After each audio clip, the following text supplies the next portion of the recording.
Holy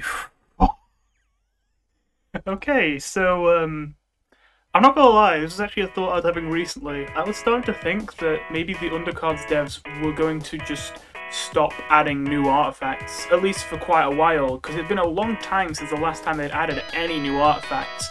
And I was starting to think actually that makes sense. We already have so many artifacts in the game that are so clunky and unusable.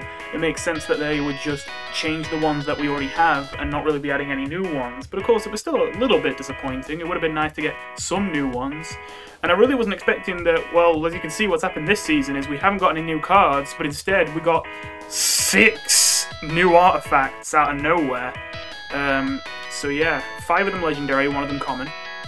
Almost all of these are like pretty crazy. Now I do want to put like a bit of a disclaimer straight away. I think it is important to keep in mind that there's a bit of a difference between them being crazy and them being overpowered. I feel like a lot of these fit into the category of being very intense, and that doesn't necessarily straight mean they're good. It means that they have some really good matchups. Like in certain situations they will be amazing, in others they will really not be that helpful, which means that I would say this, basically all of these could be one of the most broken artifacts in the game in the right meta. However, obviously, we're going to have to figure out what the meta is before we're going to know which one of these is actually going to be the one that comes out on top. But with all that said, let's actually start covering these artifacts. Straight away, first of all, we got Dealmaker, which I believe is that the armor you get after you beat Spamton Neo on Pacifist. I think it is. I don't remember who it's for. I think, is it for like Chris? Either way. This is a really interesting effect, and already it's kind of very telling that an effect this interesting is one that most people in my Discord server have been saying is actually probably one of the most underwhelming of all of them, which is quite surprising because when I first read this I was kind of blown away. Whenever a monster costing more than 0 dies, gain a counter. If this reaches 3 counters, spend them to earn 1 gold. Now don't get me wrong, it is only 1 gold, quote unquote, but I mean, when that adds up permanently over the course of an entire game, man, that's kind of scary. That obviously the potential of this artifact is really, really high, and that's the thing you're going to see with a lot of these artifacts. You could really push this hard. So, is it good though? Now, I think this is partially going to come down to a bit of a wording thing here. I have not played with this artifact yet. I do not know if this counts enemy monsters. But let's say I don't know. Judging by the wording, it should, but I'd be a little bit surprised if it does, because if it does, then obviously that's something you can't really control, but you still get a benefit from. But then I think that is how it works, because the wording would indicate that. I know the wording is sometimes wrong, but it's usually correct. So I believe this will work both off of enemy and ally monsters. So I think there is definitely a deck you can make work with Dealmaker, and I might, at the end of this, if I remember to, try and quickly build a kind of deck that I think would use Dealmaker. I'm very excited to mess with that one. From what I've seen, most people have not gravitated to that artifact, so I might go for it. Not necessarily because I think it's going to be the strongest one, but just because it seems like no one's really pushing Dealmaker right now. I say that, I mean, it's just come out, so like, you know. But just, again, with the discussion, most people have been talking about the other ones, so I might be able to find something, a bit of an interesting niche with Dealmaker if I go for that instead of the ones that everyone else are going for. But already, that's interesting enough. There is the caveat that it has to cost more than 0, just so you can't go infinite, but still, there are lots of ways you can still push this really hard. I believe Iced Butterfly would work with this, just to quickly Iced. You don't see this card that often, which is kind of surprising because it's not bad, but I suppose it just doesn't make the cut in a lot of decks. Again, there's a lot of cards in this game that just like, they're not bad, they just don't make the cut. They're just not quite good enough, and I think this is one of them. It's basically just two 1-cost 1/1s. Now the second one is generated, however it's still a 1 cost. So playing Ice Butterfly will not only be 2/2 in stats in total. Oh yeah, I forgot, now I've got on the script, I've got to do this to get to the patch notes. It will not only be 2/2 in stats in total, but as well as that, it will also be counting for more counters on Dealmaker. So I'm thinking some kind of extremely low cost, extremely high card draw, self-sacrifice tempo deck is the kind of deck that uses Dealmaker. The only problem with this is that we're going to have to constantly remind ourselves when it comes to these artifacts that the vast majority are legendary, and that does matter. Generally, from what I've seen playing on ladder, the vast majority of decks don't use legendary artifacts, most of them use commons. Legendary artifacts really have to be helping you out a lot to be worth taking both of your slots. So Dealmaker, while very powerful, where it could fall off is, as I said, you want to use it in a deck that wants a lot of gold and also is playing relatively fast, I think. I mean, maybe you want to use it in a control deck, but I feel like you won't be able to abuse the gold as much there. Maybe a combo, but it would have to be a very specific combo, I think, to be worthwhile to take both of your artifact slots when, you know, usually things like Ambition and, I don't know, either Blue Seed or Health or Good Food or Prosperity or some kind of healing artifact. A combo of those two is usually better for combo-based decks.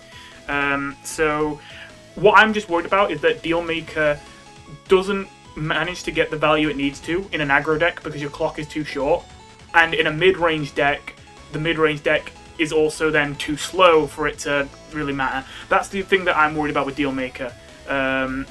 But I think it should be fine. I think this will be a worthwhile artifact, though I'm not sure if it would be the best of these.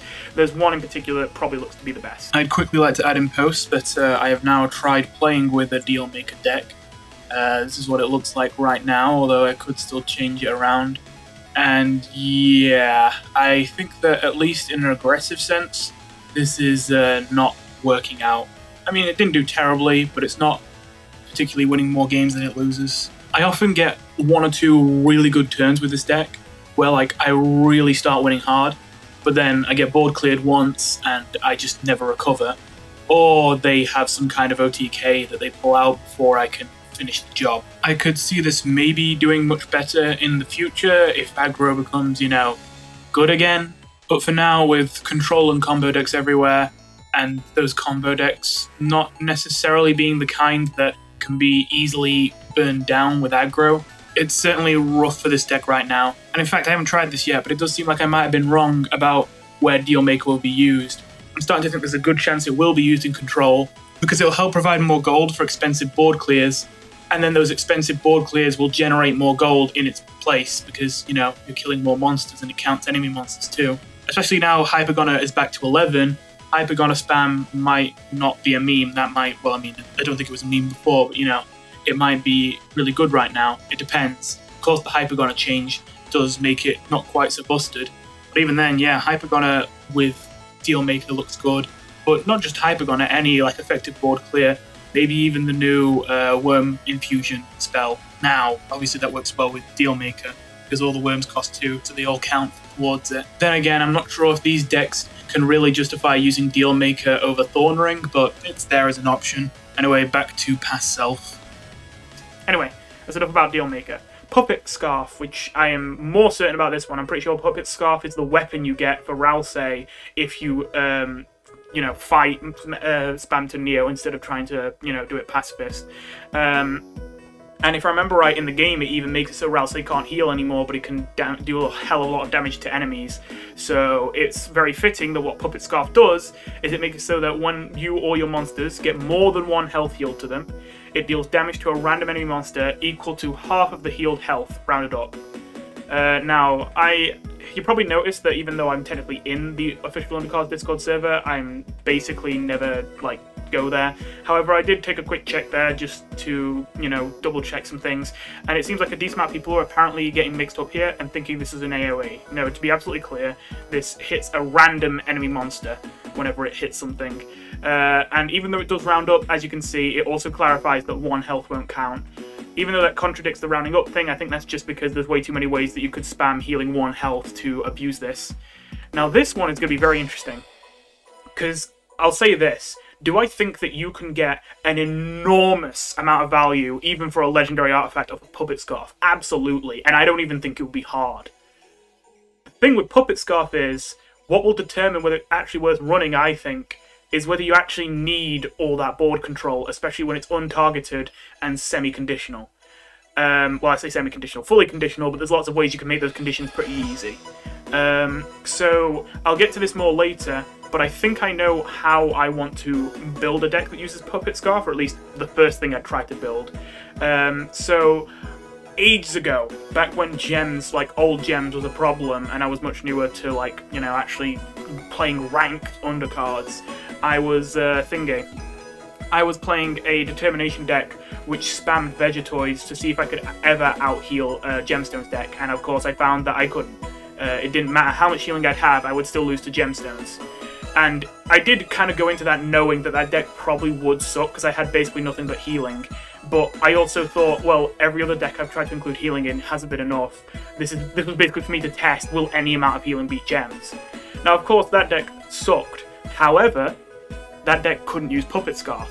Now I'm interested to kind of revisit that idea, because I think that Vegetoid is genuinely, like, to get it up for a second, I think it's a base card, I think it's a free card, so, hey, free-to-play players. What? Oh! Oh, you can actually just go on base, it's crammed into one now. I've forgotten if, is that an underscript thing, or is that, like, an update they made to the side? I'm gonna guess that's an underscript thing, actually. Anyway, Vegetoid, is a base card, so you'll start with this card, and it's a 3-cost 3/3 that when it dies, it restores 5 health to its owner. And this would be relevant less often, but it is also a plant, which is one of the only really good kind of tribal synergies out there.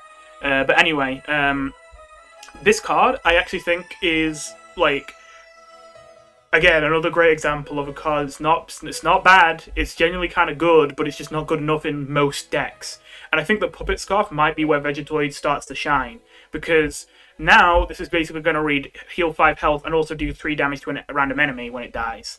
Now this already, it's not terrible stats for 3, and it's a good amount of healing for 3. I mean, you know, Campfire, the kindness spell, only heals 4 in total. Now that is with hand buff, but again, like, I think it's somewhat comparable. I think Shiren is just a worse version of this as well. Yeah, I don't think Shiren's bad, but I think that Vegetoid is just almost always better. So yeah, so I think this is actually a decent card. It's just that pure healing, no other utility, no taunt, no haste, didn't have that much of a use. However, if you are running a determination deck that could use Call of the Grave to recursively bring back 1/1 Vegetoids that will not only be constantly healing you for enormous amounts, but also providing board control, especially when you take into account like extras, like you could even run Bloxer, and that would work on Vegetoid, and what's the name of the determination spell that sacrifices something? I should know it. Another Chance, yes. You could use this to set off the Vegetoids while also getting Lost Souls, while also healing more health, which will also add more damage on top of the already 3 damage that you had before in total. Man, that's going to be nice. And what's even nicer is when I brought up this idea on my Discord server, someone actually pointed out that that would also be really good with Lost Papyrus, the second Lost Soul that you would get if you were playing Determination, which was a good point, because usually Lost Papyrus is one of the weakest out of the Lost Souls you can get. It can be really effective in the right situation. When it high rolls, it's really strong, but it heals 3 health to a random monster and 3 health to you. And because it's the second one you get, a lot of the time when it appears, it's not able to heal anyone and it doesn't get any use. But in a deck built around healing, I could see that popping off. In fact, I think the biggest problem would be that you would just hit full health and not be able to heal anymore. But even then, well, that's what Chaos Blaster is for, which also would have synergy because, you know, more Lost Souls helps you get to the final Lost Soul, Lost Sands faster, which is obviously the best one in almost every situation. Although Lost Alphys is also pretty good, even though it's just the first one, so cycling back to Lost Alphys faster would also be very nice. That's not the only self-damage card in the game, but that's like one of the better ones. I wonder if Susie Plush... I wonder if Susie Plush... Well, it is only 2 damage to yourself, but I wonder if this card eventually gets... like, makes a resurgence because of this. It's interesting to think about. I don't think you go full on with the self-damage package. Like, oh wait, yeah, that's... Yeah, V-Rogue. Yeah, I don't have to do that, but I just want to. Thingy, Veerokun I think is going too far. I mean, I don't know if you can fit it in your deck, go ahead, but I'm not sure if the Puppet Scarf deck really wants to run Veerokun. But I do think it wants to run general self-damage cards just so it can keep to healing. It'd be very hard to kill that deck. And then as long as you got some kind of late-game win condition, yeah, that sounds quite powerful. Oh, I just realized I didn't even... I have enough DT fragments. I thought I was one off. I must have miscounted. Huh, well, I'll get back to that later. Oof, gonna have a lot to do today in this video. So I also did play around with a Puppet Scarf deck, and this is what it looks like, and, well, I played it, and very meh. I think I had just above a 50% win rate, but again, nothing really impressive. It's just the problem that I mentioned that I thought I would have, where, yes, I have so many great tools to control the board, but okay, how do I actually win? And it is genuinely hard to cram a win condition in here. Genuinely, even with the nerf, Toy Bricks may still be one of the better ways to try and cram a win condition into this deck, even though Toy Bricks looks to be quite a lot worse than it used to be, and on top of that, this deck has little to no synergy with the Toy Bricks package. For the most part, you kind of just hope that Vessel on Grilling King is enough, combined with the ambulances. Obviously, you would be playing them as 6/6/6 hastes with Candy and Torn. And yes, by the way, Candy healing does count towards Puppet Scarf. Unfortunately as well, the healing just isn't as relevant as I hoped it would be against charge spam decks, which it seems like a decent amount of people are playing right now. I don't know if that's just because it climbs fast or if that's actually what's going to be good when the meta settles. But I really thought that charge spam decks would probably be destroyed by this amount of healing, but I just found that charge spam is so efficient that usually people still are able to get all the damage in one turn, and because I'm running Puppet Scarf instead of Vitality or Health, I can't get my maximum high enough to be safe. Innkeeper is a recent addition though, so maybe running Innkeeper does fix this issue and I just needed to play more games to see that average out. Which, yes, that's why I'm running Innkeeper, so that you don't have a low enough health total that even from full health, you can die to charge spam. I know the Vessel might not be the best DT for this deck, but genuinely, I don't know what else to run. I don't think this deck ever really gets a good time to play Omega Flower, at least not a particularly good time compared to any other deck. I don't think it ever gets an amazing time to play Angel of Death. It doesn't really run enough copies of different cards that it could be an S-Chris deck. Obviously, normal Chris is more for mid-range, so it's not really well suited to control. Obviously, Frisk is just a meme. Honestly, I wish this deck could run Ultima Thrash, but of course I have to run Evil Plan for that to work. There's no epics for the heroine, and I don't think I'd want to run the heroine anyway. And that leaves, only out of my collection of DTs at least, only Kara left. There's obviously also Spamton Neo, but even if I owned it, I don't think I'd really want Spamton Neo. Now don't get me wrong, maybe Kara is better than the Vessel. I have said it's a really good DT in the past, and I still stand by that. It's just, in this deck? I mean, the whole thing with this deck is the one thing it has down, like, good, is board control. You have so much damage with all this healing on enemy monsters that I feel like it's overkill to run a card that provides you with an infinite source of just instant kills. In a deck that already has, if anything, maybe a bit too many ways to deal damage to monsters, I don't think another card that will insta-kill more things is what I want. I think I need more long-term value. So saying all that, it just feels like I look at these cards and I feel like the Vessel is the best thing I have. Overall, I'm not going to be too quick to judge because I'm just talking from a small pool of games on my first day of this patch, so I can't say anything definitively yet. However, the feeling I got is, wow, this really makes me appreciate just how much common artifacts, like, help, and why legendary artifacts tend to be so rarely picked. I mean, in fairness, I did semi-predict that would be the case, but I just thought it would be a small drawback. Yet I'm finding with a lot of these decks using a legendary artifacts, I find myself thinking, damn, if I could just run Vitality, or damn if I could just run Health, or damn if I could just run Poke, or damn if I could just run Evil Plan for Ultima Thrash, or damn if I could just... and there's just so many. Anyway, once again, back to past self. Okay, back to the patch. Okay, so we've only got through 2 of these, Jesus. Then there's Thorn Ring. Thorn Ring is probably the most terrifying of these artifacts. Well, okay, no. There's one that's more scary, but this is probably going to be the strongest. I am not going to say that as a definitive yet, because as I say, I think all these artifacts have the potential to be pushed insanely hard, and in the right situations, that any of them could be the best artifact in the game. But in general, Thorn Ring is the most compelling to me. When I first saw it, it was like previewed, and it used to, essentially what it does right now is that whenever you cast a spell, it adds counters to the artifact equal to the cost of that spell. And every time it reaches 9 or more counters, it'll spend 9 of them to add a 4/4 ice crystal to your hand, which are the same ice crystals from Snow, only made 4/4s. So they would be 4-cost 4/4 taunts that would freeze a monster when played and deal 3 damage to all enemies, including the enemy's face, when it dies. So here's the thing, when we saw a preview of this, it said 7 counters. So already it's had to be quote-unquote nerfed before it even came out, because clearly when they previewed it, they were still testing it and they found it was too strong at 7.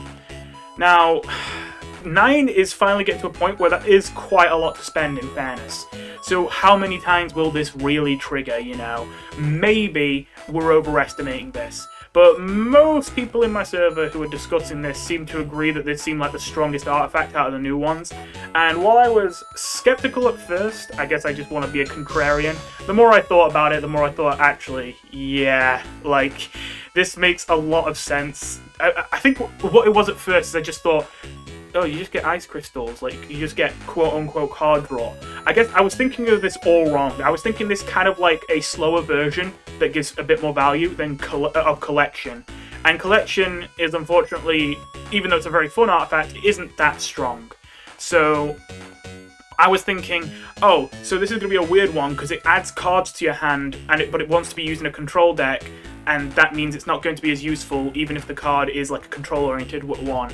I mean, we've seen how much adding it to your hand rather than adding it to your deck can surprisingly affect things with the Snow Nerf, which, I mean, at the time it wasn't even a nerf, it was a rework, and, you know, I did think it was going to make the card worse, but I thought it would still be playable, and then, sure enough, what actually happened was that Snow was literally killed, like, over one patch just simply because they changed the ice crystals from putting 5 into your deck to filling every empty space in your hand with them.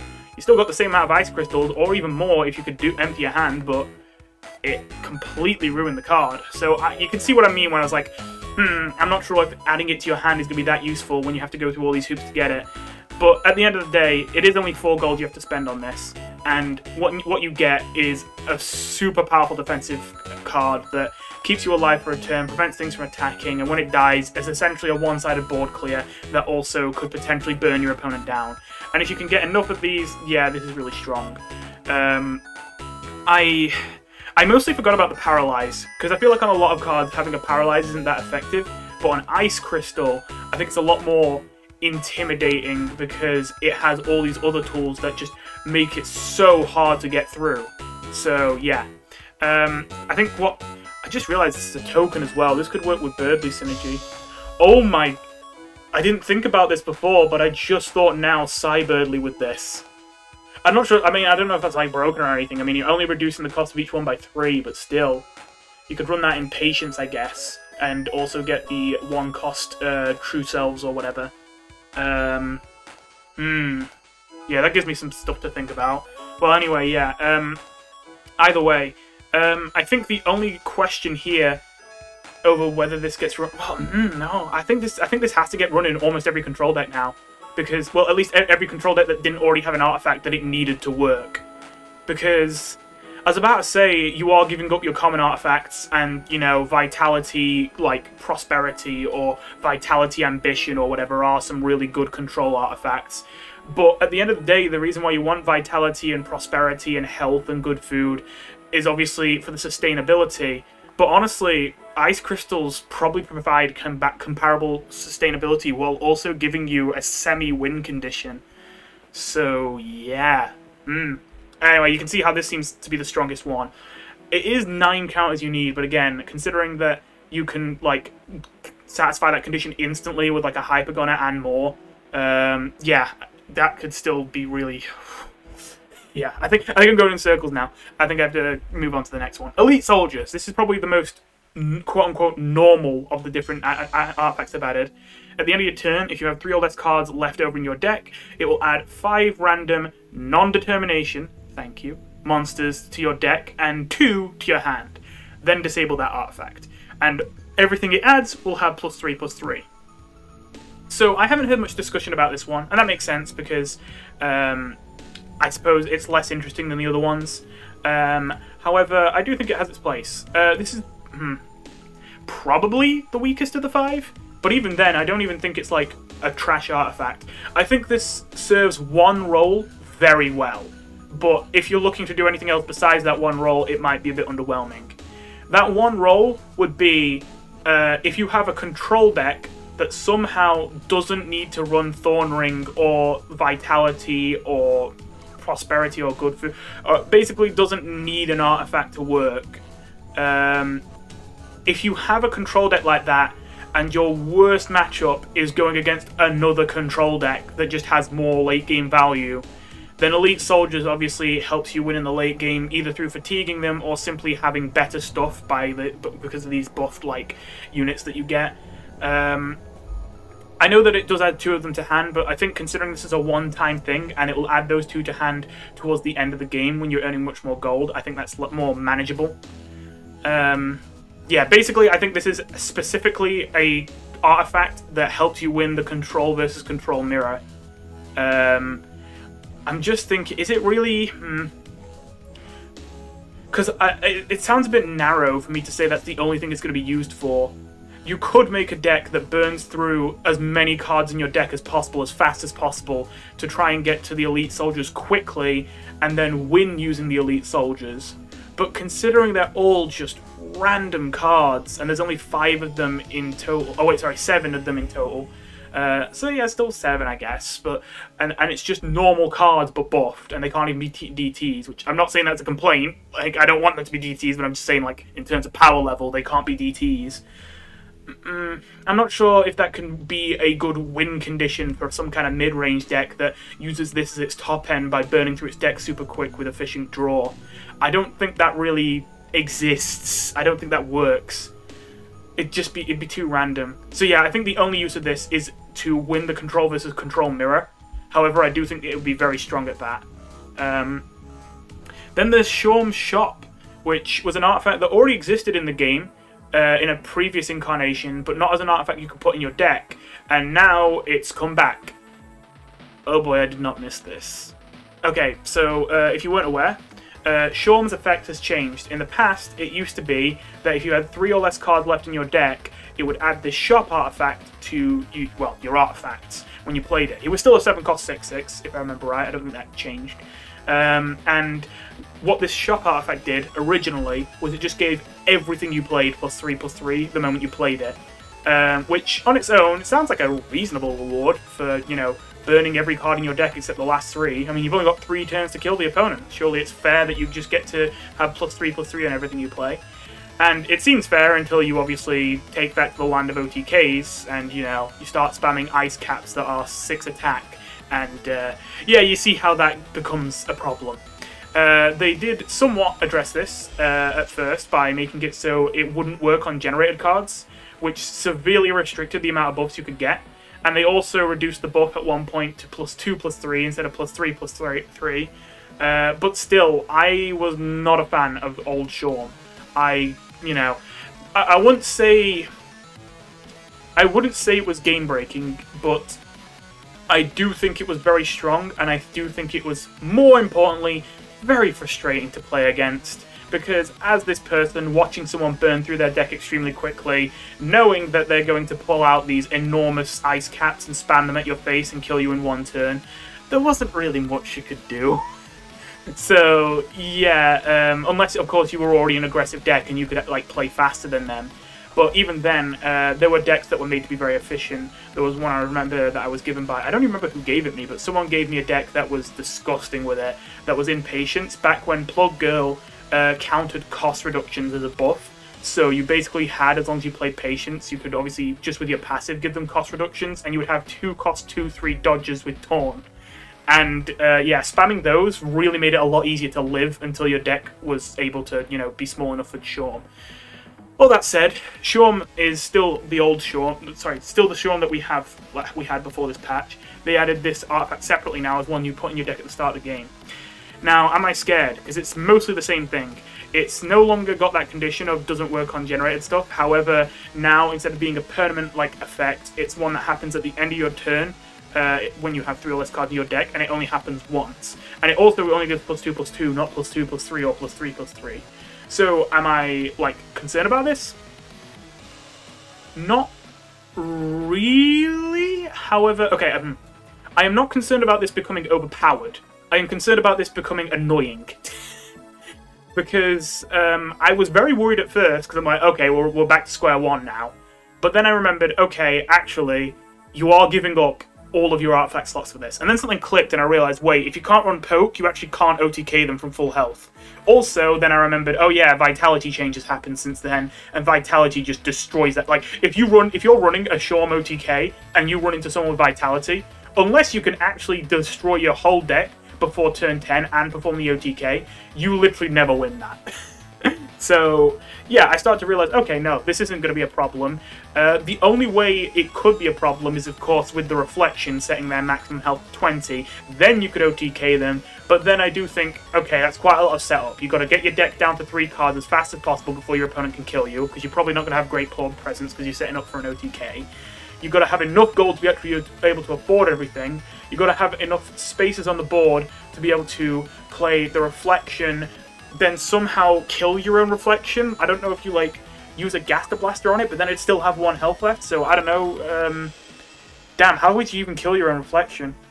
Yeah, because you'd have to kill your own reflection to do the OTK, because you would need Biker Lancer for 6 damage, you would need 2 Cop Undines for another 6, 18.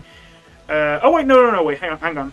Nah, you can only get a maximum of 19 if you used Ultima Thrash instead of another Cop Undine with 3 board spaces. You would need all 4 board spaces to OTK them with the reflection, which would require... Oh wait, you don't have to kill the reflection itself. You could kill something after it did its charge attack.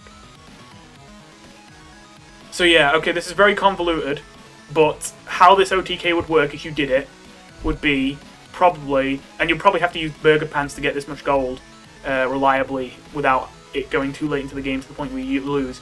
You would have to get yourself down to 3 cards left, have the Shorm Shop artifact trigger, then use the Shorm Shop artifact that you play the vessel. You need to have enough stuff in both dust piles that the vessel actually triggers. You set their health to 20, you hit them with Biker Lancer for 6 damage, then they... Oh wait, but then Biker Lancer gives buffs. I forgot about the buffs. So 6 damage plus buffs, that's another 8 damage in total, assuming that both the buffs hit charge. And then you would... Well, you could win with just thingy. Yeah, you could win with just Ice Caps then. You could Biker Lancer double Ice Cap. But that would be assuming both the attack both lands on both charges. If not, you would have to use Cop Undines, which is a lot more expensive. You can see what I mean, either way. Like, this works. You can OTK people with this, and it's going to be annoying. However, I don't think it's going to be good. I'm not worried about it becoming too good. I think that you could probably do it in competitive, and you'd probably win some games, and hey, you could probably reach Legend with it, but like, you'd reach Legend with it at a stretch. Or maybe not a stretch if it was a heavy control meta, which it might be, to be fair, because Thorn Ring is looking very good. But then taunts, you would have to run a lot of silence as well, and that's even more, like, caveats. Yeah. Yeah, so, yeah, you can see what I mean. This card is a tough one. It seems like it would be stupid broken, but I have to admit, there are a lot of obstacles in the way of trying to pull off the OTK that you want to do. The reflection is a must either way, because Vitality is, of course, still a very popular artifact. I don't think it... I'm pretty sure it didn't get nerfed, did it? No, it didn't get nerfed. So, yeah. By the way, quick disclaimer. I do not actually think Vitality needs to be nerfed because it's overpowered, but I do expect it to be changed in future, just because I think it's too swingy. I think there are some matchups where simply having, like, Vitality as your artifact wins you the game. But, like, at least most of the time. But I don't think it's actually overpowered, because I think there's a decent amount of matchups where it literally does nothing. It's just a waste of an artifact slot. But, you know, I just don't think it's healthy for the game to have an artifact that is so strong against some decks, and then, like, nothing against some other decks. I mean, I know that's a recurring problem with Undercards, though. I would say that I don't want its effect to change. I actually like its effect. I would just change the numbers. I'd just make it so that it doesn't take as many turns to trigger, but it doesn't give as much health. And probably overall tone it down a little bit. So, like, I don't know, wait 8 turns to get 6 health. I know that's not quite as satisfying as 10 and 10, but you know what I mean. Something like that. Anyway, sidetrack there. I just wanted to say that before it left my mind. So yeah, you get the point with Shorm Shop. There's only one other way you could use it besides the OTK, which would be to simply use it for board presence. But then you can see why I'm skeptical about that, because you would need... Okay, this can only trigger on a maximum of 9 monsters. 6 in hand, 3 in deck. Yeah, that would be it. There's no other way you could... Yeah. Now, yes, you have 1 more hand slot, but if you have 7 cards in your hand at the end of your turn, you're going to mill the top card of your deck.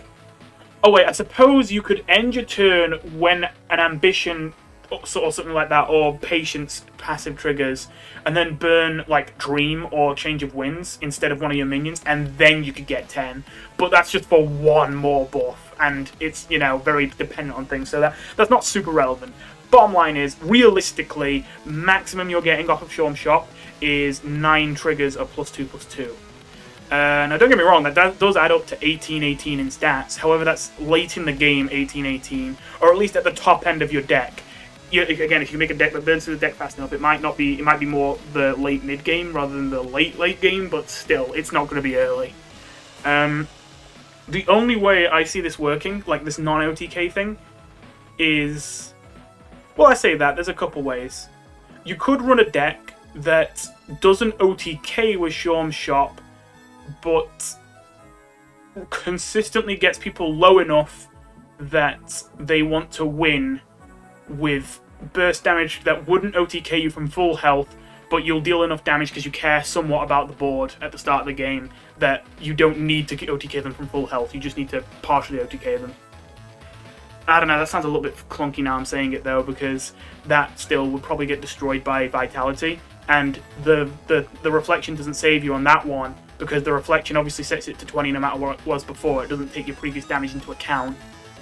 So yeah, yeah, Shorm Shop, just a lot of problems with it. The only thing I could see, besides the OTK being the way it's used, is you use it in an S-Chris deck. Now, no, I'm not an idiot. I know that S-Chris will not, like, the S-Chris things, shuffles, will not get the buff. But I just mean that in the sense that you won't have a 3-turn clock to win once you get the buff, because you will have shuffled a bunch of more stuff into your deck, which even if it's not buffed, you will have more value on a bunch of stuff, and you will have more turns before you die. Maybe then, but even then, obviously, you can see what I mean. It doesn't sound very encouraging, you know, it doesn't sound very like, oh yeah, that's gonna work. But I mean, I'm not gonna count it out, it could happen. Anyway, and then there's just one more artifact. And being a short description and a common artifact when the rest are legendary, you might have thought that it would be a boring one, but ooh, my god, it isn't. Glamburger. At the start of the game, earn 1 gold and draw a card. Now that is interesting. Now, I don't think we have any experience with any kind of artifact like this before, so I don't really have something to compare this to. So I could be really off here, but I'm not going to lie, I think this is going to become a staple artifact in almost every like tempo-based deck, unless that tempo-based deck has an enormous synergy with a legendary artifact, like, I don't know, criticals or something. If that's not the case, then I think every tempo-based deck runs this. I think it's poke Glamburger for a bunch of decks. Maybe, I don't know, the only tempo-based like set of 2 artifacts I can imagine replacing this in most tempo decks would be poke draw in decks that really need the draw. But, or, you know, I don't know, if you've got a deck that really needs, like, well, I say this, Froggits and like Mold Smalls, both of them, like, they don't really need their artifacts as much as they used to. Well, yeah.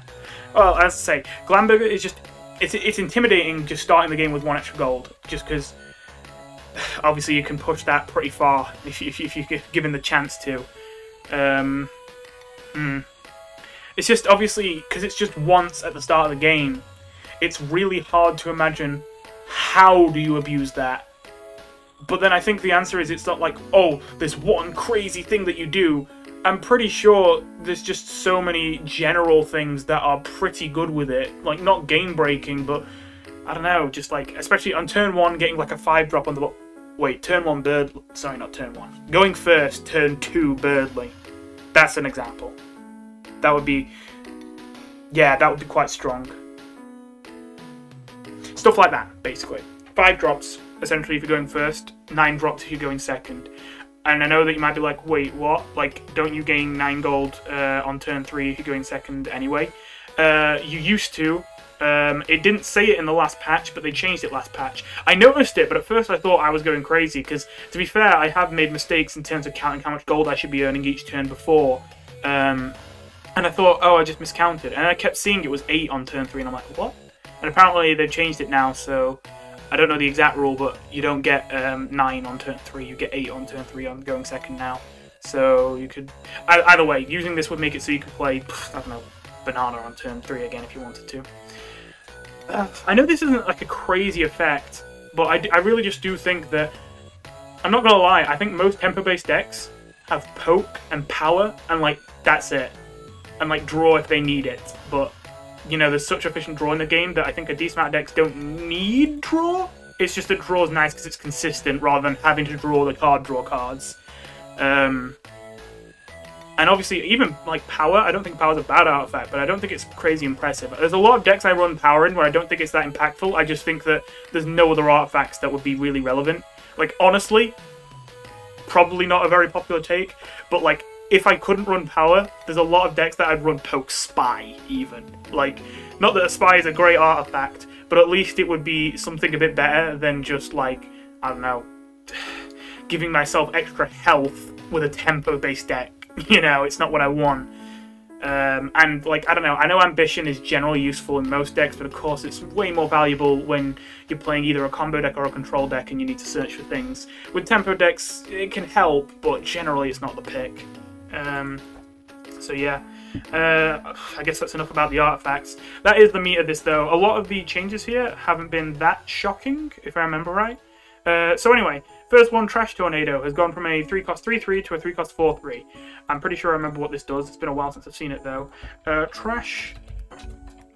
Tornado. 3-cost 4/3. Both players shuffle their leftmost and rightmost cards into their hand, and in their hand into their deck, and they draw that many cards. So basically, you replace the left and rightmost card in both you and your opponent's hand. Oh, pardon me. Don't know what's up with me. So anyway, basically, I heard this card used to be really good. Its old effect used to be, well, not the last patch old effect, but months ago, its old effect used to be that it would recycle entire hands. And apparently that was too good. That kind of surprises me, honestly. It doesn't sound bad to me. I don't know, maybe it was just really good. It was probably more of a searching thing. I was thinking it from a disruption perspective, but actually now I think about it, it was probably better as like a deck searching thing. But yes, this obviously fulfills the same purpose as the old version, it's just on a much smaller scale. I don't know if this makes it played. I think it could. This could have seen play if it was a 4/3. Sorry, not a 3/4. Because I think that stat line in particular is quite a good one to open with. I mean, you know how good Evil Eye is right now. Not that I think that this would be better than Evil Eye as a 3/4. I think Evil Eye in generally would probably still beat it out. But maybe it gets run with Evil Eye even, because obviously you can see their hand using Evil Eye as well as using its effect to delay their plays. And if you see things in their hand that need removing, well, now you can actually target your Trash Tornadoes, sort of. So yeah. I'm not gonna lie, I don't think that changes much still overall. I think the biggest thing is I've kind of been blackpilled on that a little bit because extreme language to use, I guess. But the reason why I say that is because I really thought Yarn Ball was going to be a good card. Because, I mean, it's a 4-cost 4/5. That's such good stats. And it also helps you cycle. And yet Yarn Ball, really, I don't think I've seen anyone play it even once. And I say that, in fairness, I've not played it once. I haven't found a deck that wants it. And that really surprised me, because I just thought a lot of decks would probably just like a 4-cost 4/5 that helps search through the deck.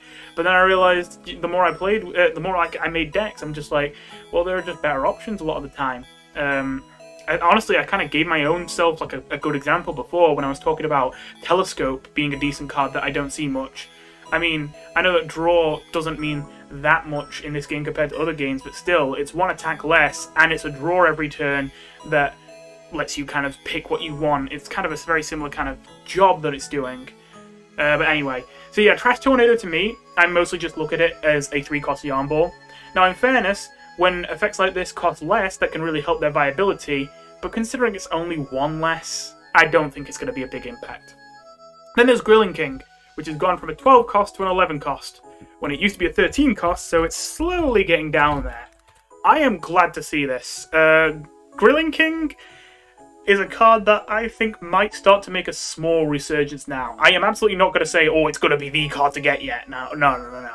However, it does seem like we're getting a lot of tools for control-y decks at the moment, and there's so many times in a control deck that I make it and I just feel like, okay, I feel like I have really good control tools, and I have, like, generally good value, but I just don't have a win condition. Where's my win condition?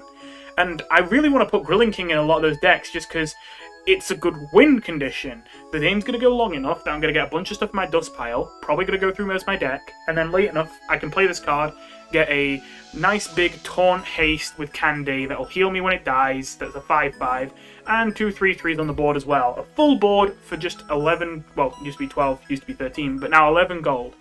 And in the past, it always let me down, just because I would always draw it at the start. I've tried to mulligan it, I would still get it back somehow.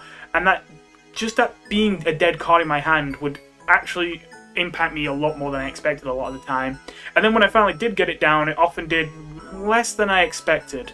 So I think that this cost reduction might actually be genuinely, like, relevant now, just because I know that it would be most relevant if it went from 11 to 10. As I've said before, 11 to 10 is the big one. That's where it becomes a lot better. However, I think even 12 to 11 in this case is quite good, considering there are a lot of ways you can get 1 extra gold on top of that 10, especially if you're playing Integrity, of course, that's the easiest way.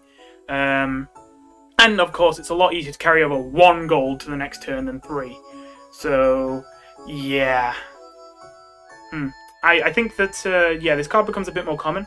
I don't think it becomes necessarily meta, but I do think more control decks will probably start sneaking this in, just because they want more value in their deck, so they don't, like, lose long term after they spend all their resources trying to get to the late game. Alright then. What was the buff after that? I have already forgotten. It was Angel Doll, which has gone from 3 health to 4. Very simple change, don't think it changes much. Angel Doll obviously got reworked very recently to now summon basically resurrect a random non-DT, non-token monster from your dust pile, but it comes back with 1 health, and obviously it's random, you don't get to choose. I think this card, from what I've seen, people don't tend to use this card for tempo, so this might not change much. However, I am thinking it might start being used for tempo with this health boost, just cause I'm just thinking Sunder Plane. Or Sunder Plane, sorry. Sunder Plane obviously is one of the better targets with that, and using Sunder Plane with Angel Doll, you kind of get a quote-unquote one-sided board clear with a 4/4, which is obviously quite nice. That also deals some face damage. Now the board clear, it's a bit of a stretch. It's 5 damage to one target and 1 damage to all other targets.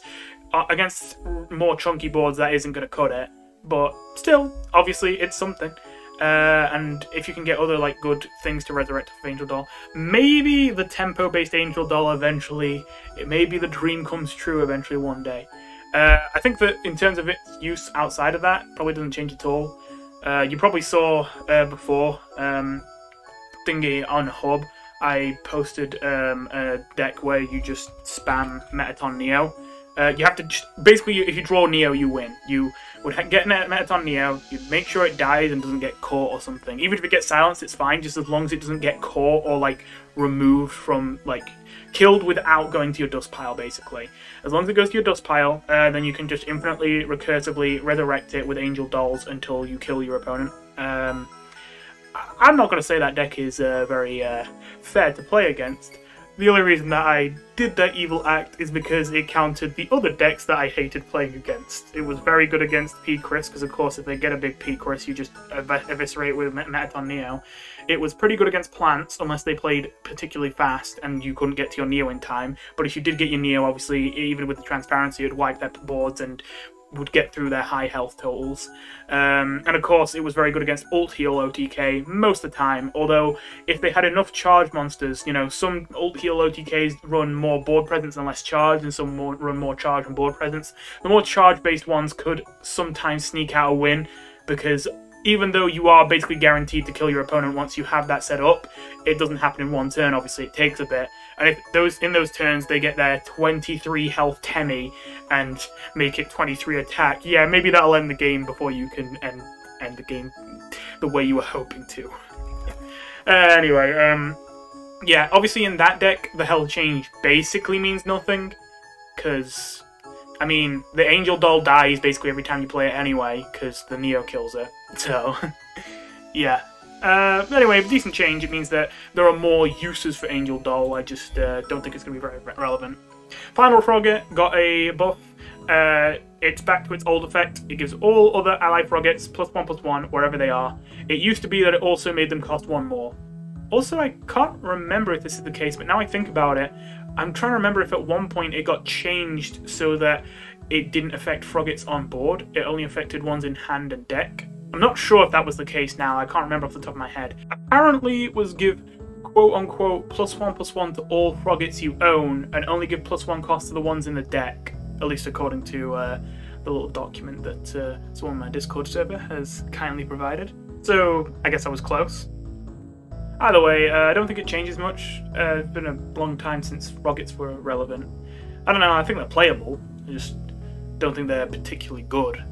Anyway, Pizzapants got buffed. It's gone from a 5 cost to a 4 cost. That catches me off guard, because I'm not going to lie, I already thought Pizzapants was pretty good. I just thought that no one was really playing it. I mean, I don't know, maybe I'm wrong, but I mean, that like Pizzapants deck I was playing in the like Mark's video that went up recently. Obviously I lost in that video because there was no targets for me to attack into because he had nothing but transparency spam. But you know, if I'm going against any normal deck that isn't an OTK or isn't like rules card spam, then I can just kill almost everything they play unless they really aggro me down at the start with enormous hastes, and then I can have an 18/18 base Pizzapants that I then vessel, and then it gets another like +20 whatever on top of the 18/18 when I replay those copies. And yeah, that's an enormous amount of value. So I am really surprised they reduced the cost of Pizzapants to 4, unless this is meant as a sort of sneak nerf. Now I don't think this is the case because it sounds a little bit out there. However, it could be that they are intentionally making this buff because they realize it actually has some drawbacks. Mainly prosperity.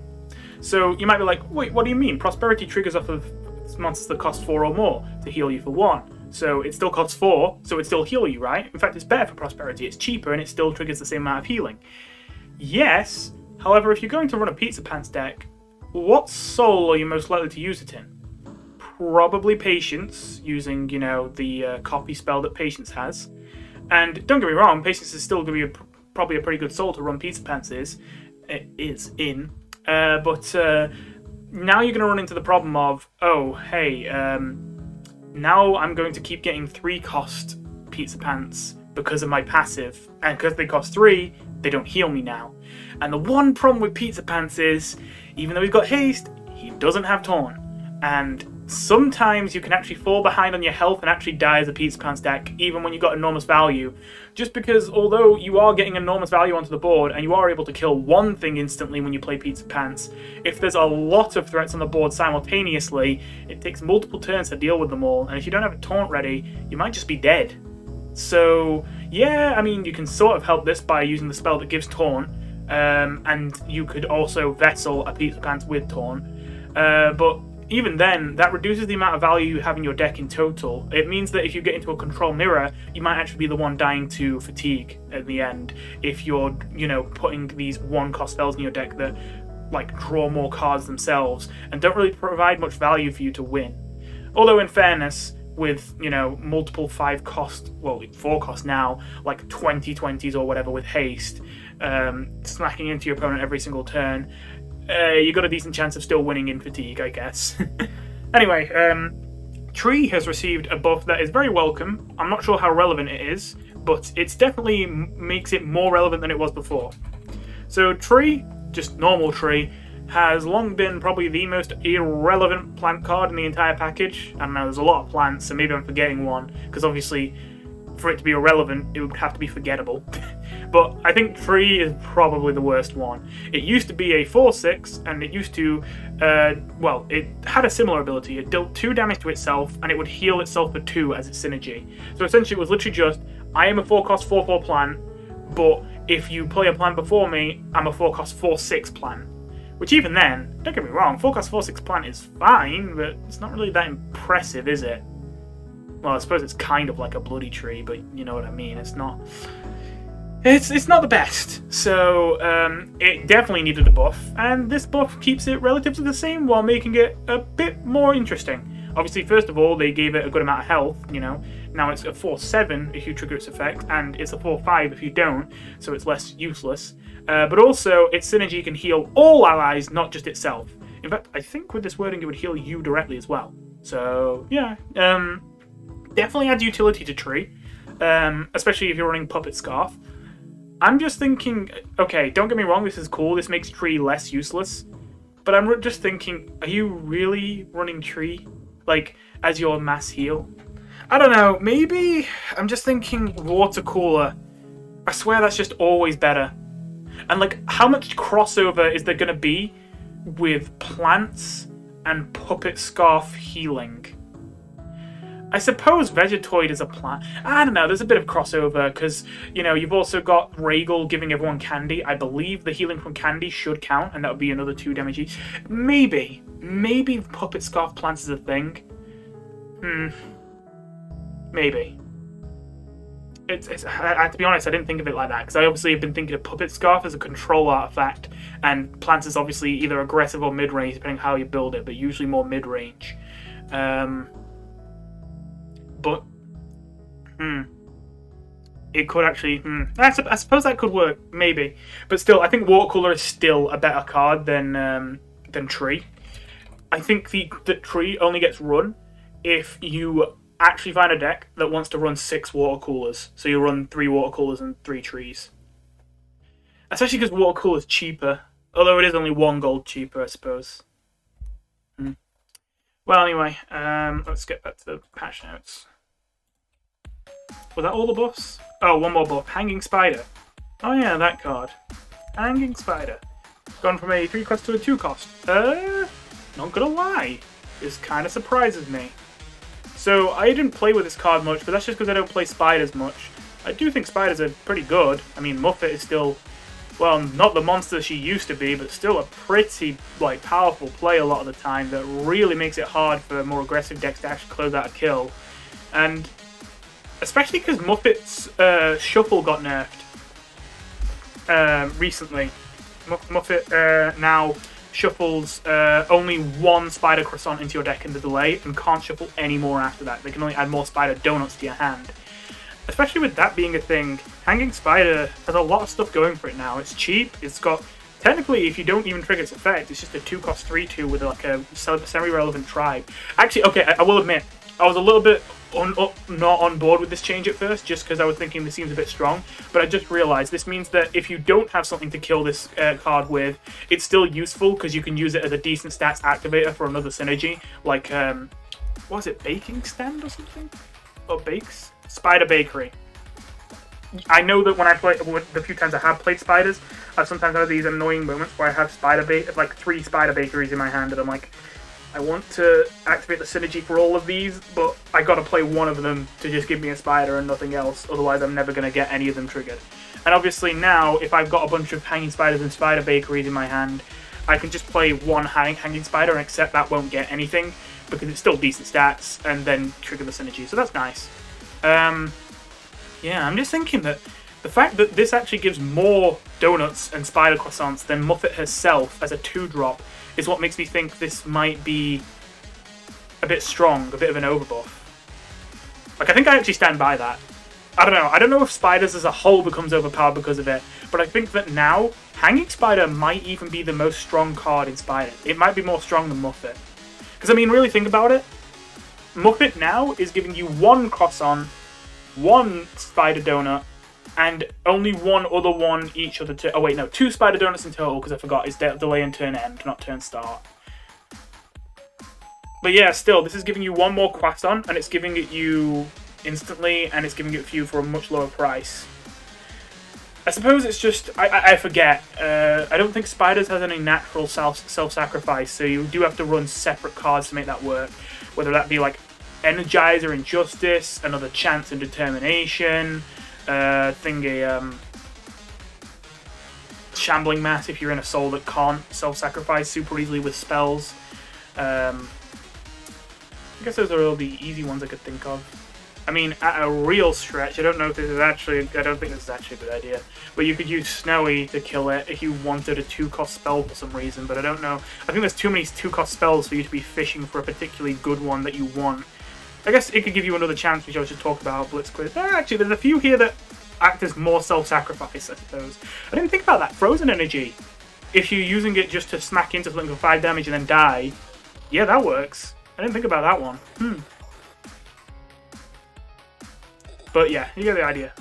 Oh, and I just realised Proceed, because the silence wouldn't stop it, because it's a delay, not a dust. Yeah, there's some interesting ones here. There's some interesting ways you can self-sacrifice it. It looks like actually most souls would have at least one way to do it. So, yeah. Anyway, yeah, I think Hanging Spider might now be the best card in the Spider Pack. I don't know. Let me just... Again, I don't play Spiders much. Let me look at the whole thing. Yeah, I think I stick by that. I think Hanging Spider might now be the best card in the Spider Package. I don't know, Muffet is just a 9/7/9 haste. Maybe that becomes... Maybe losing the fact it's a big body with haste, even if it means it's a lot cheaper, is just too much. But, I don't know. I feel like, yeah, this might be the best card in the Spider Package now. I mean, I guess technically Spider Flower is better, but Spider Flower isn't running spiders. Spider Flower is running plants. Because I want this to be run in spiders, but, I mean, the best target you have is Spider Reporter. That ain't itchy. Well, I mean, obviously, the idea is you use it on Spider Donut or Spider Croissant, but, you know, it's not, like, consistent to get that straight away. So, yeah. Well, I know there's a lot to go through here. I need to get used to underscript putting it there. So, those are all the buffs. Business Dude rework. Thank goodness. And I must admit, I actually like this new rework. It sounds extremely delightfully memey. It is now still a 5-cost 4/4, and it now has Taunt. And of course, it no longer summons a 1/1 copy of a random monster in your deck, so no more P-Chris shenanigans, no more Papyrus shenanigans, no more Queen Painting shenanigans, no more Rules card shenanigans. Marks! Anyway, but thingy, it's now going to, at the end of every turn, spend all your leftover gold and gain +1/+1 for each gold spent. Okay. I will be honest, this is probably a meme. But I love this card. And I do think it's not going to be as bad as it might look. You know, when you see that Business Dude has been reworked, and obviously it's been the most hated card probably in the entire game for the past few months, you'd expect it to get absolutely good. But I actually really like what they've done here, because now I think they've made it into a meme card, but not like a stupid meme card. Just a meme card that probably wouldn't work against, like, you know, proper Legend players, at least most decks. The reason why I'm talking so highly about this card right now is because, essentially, picture this. Okay, so obviously you can run a deck where you don't spend much gold and you save up as much as you can, and then you play this and then it's like a 30-30 taunt or whatever, which already is pretty exciting. But the problem there is obvious. You can't give it charge, so it's not an OTK, which means you have to give them a turn to deal with it, and then they probably just, you know, headshot it and you cry and you spent 30 gold on a card that got killed for 6. Yeah, that's a game-losing situation right there. However, let me propose an alternate situation. What if you get your Business Dude down? Well, obviously you'd have to try multiple times, but, you know, you try getting down some Business Dudes, you let it get bigger once. And it doesn't even have to get that much bigger, like, you know, gets up to, like, I don't know, a 12-12. Well, actually, maybe that's a bit small. A 15-15 or something. You know, spends 11 gold or whatever. And then it would have to be turn 10 or later, or you'd have to be Integrity on turn 9. You play the Vessel. You've now got a 5-cost 15-15 Taunt in your hand that also grows with any gold that you have left over, and you have 2 more in your deck. Now, what if you gave him haste before you Vesseled him using something like Date Alphys? Now, that could be interesting. Now, I'm not saying that's actually a meta deck. I'm just saying that's a fun idea. Like, I think that you could cheese some wins in ranked with that, even at, like, probably at Legend or whatever. But I don't think it would be consistently effective.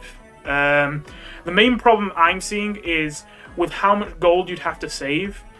I don't see how you get the money to give them haste with Date Alphys, while also vesseling them on the same turn. But then, if you don't give them haste, then I think you run into the problem of, if they have any kind of silence or insta-kills, you're too vulnerable, because once they're dead, you didn't even manage to kill one of the enemy monsters before you're dead. And, you know, there's your big play ruined.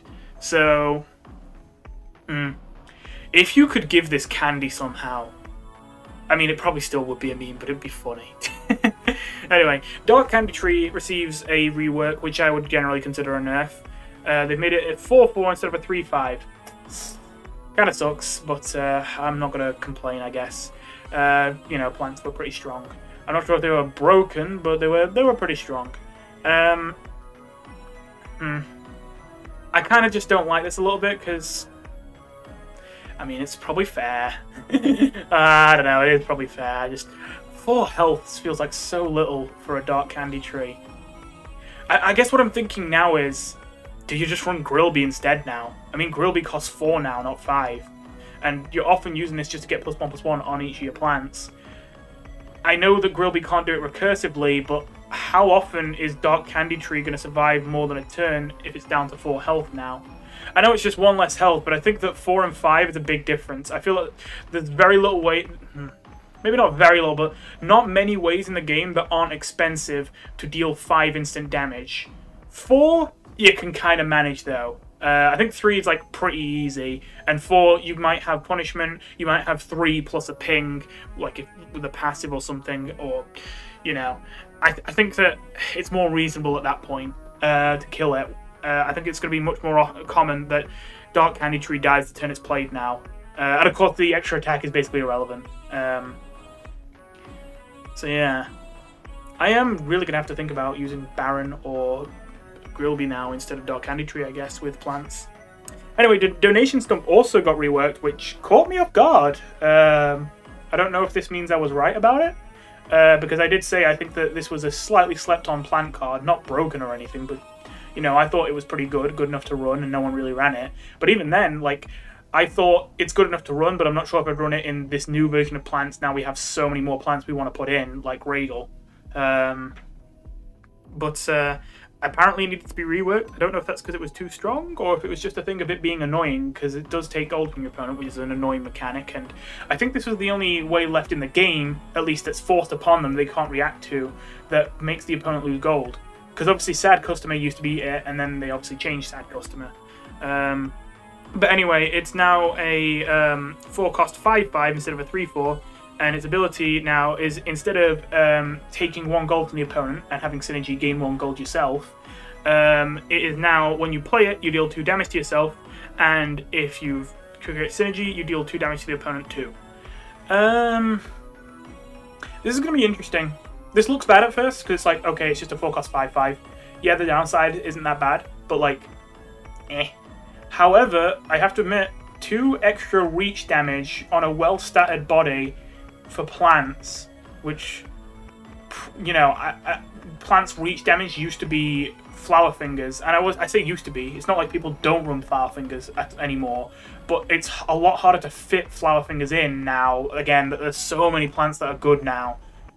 So, I wonder if this becomes the new way that plants get reach damage.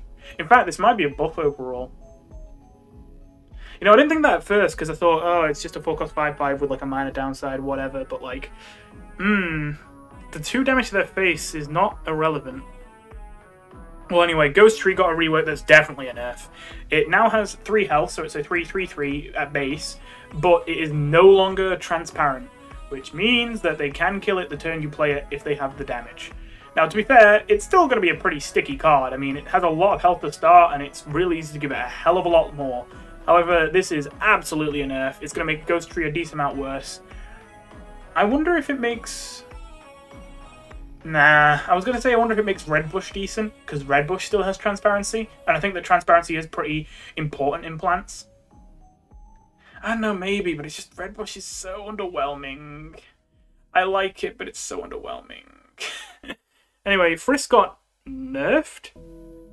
Okay, I really need to know, was Frisk too strong, or is this just a thing of it was annoying more than strong? Because I thought Frisk was dog water. I did not think that Frisk needed nerfing, but okay. I just realized I don't think I've read this. I read the rest of these like before I started this, but I don't think I read this one. I kind of just skimmed over it. Turn all your cards into your deck into random... Yeah, it's just your deck. They don't fill your hand anymore with it. Huh. Don't know what's up with that. Does it even... Oh yeah, it does still have Torn. Yeah, I really don't know what's up with that. Okay. I guess I'll accept that. Toy Bricks has received quite a harsh nerf, actually. I wonder what the win rate on Toy Bricks was, if it got nerfed this hard. It's gone from 4 cost to 5 cost, and its effect has been updated. It no longer has haste. And also they changed the wording, so it says need 4 or more. Well, I don't think it said this before. I don't remember. I think before it just said magic burn 4 toy bricks in your dust pile to add 10 rescue helicopters to your deck. Now it says need 4 or more toy bricks in your dust pile, magic burn them to add 10 rescue helicopters to your deck, which doesn't change the effect or anything. It just makes it, you know, more consistent with other cards with similar text. I think the only effect change here is that it lost haste. But that is an important change. This is just a 5-cost 4/4 taunt now, which is, you know, much less impressive than a 4-cost 4/4 taunt haste, which on its own without the ability was already a kind of decent card.